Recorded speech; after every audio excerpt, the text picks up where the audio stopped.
YCP అధినేత మాజీ CM Jaganmohan Reddy తాడేపల్లిలోని పార్టీ కేంద్ర కార్యాలయంలో ఒంగోలు అసెంబ్లీ నియోజకవర్గ నేతలు కార్యకర్తలతో కీలక సమీక్షా సమావేశాన్ని నిర్వహించారు.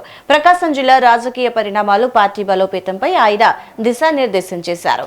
శివ ఉత్సాహవంతుడు అని, అన్ని విధాలా తోడుగా ఉన్నాడని జగన్ పేర్కొన్నారు. పార్టీ కోసం నిలబడుతున్నాడని, రాబోయే రోజుల్లో దేవుడు ఆశీర్వదిస్తే ఉన్నత స్థానంలో ఉంటాడని పేర్కొన్నారు వైఎస్ జగన్మోహన్ రెడ్డి.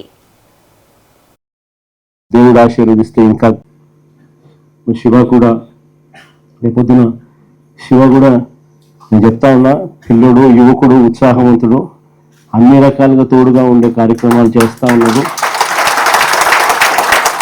పార్టీకి తను గట్టిగా నిలబడతా ఉన్నాడు. తనను కూడా రాబోయే రోజుల్లో దేవుడు ఆశీర్వదిస్తే ఇంకా పై స్థానంలో కూడా తీసుకుంటాడు. శివ కూడా రేపొద్దున